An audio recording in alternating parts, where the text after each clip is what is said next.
احمد سلمان صاحب لکھتے ہیں کہ جو ہم پہ گزرے تھے رنج سارے، جو خود پہ گزرے تو لوگ سمجھے، جب اپنی اپنی محبتوں کے عذاب جھیلے تو لوگ سمجھے،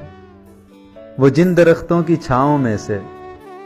مسافروں کو اٹھا دیا تھا، انہی درختوں پہ اگلے موسم جو پھل نہ اترے تو لوگ سمجھے،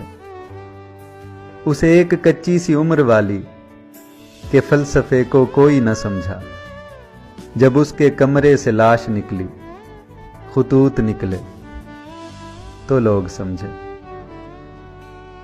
وہ گاؤں کا ایک ضعیف دہقاں سڑک کے بننے پہ کیوں خفا تھا، جب ان کے بچے جو شہر جا کر کبھی نہ لوٹے تو لوگ سمجھے۔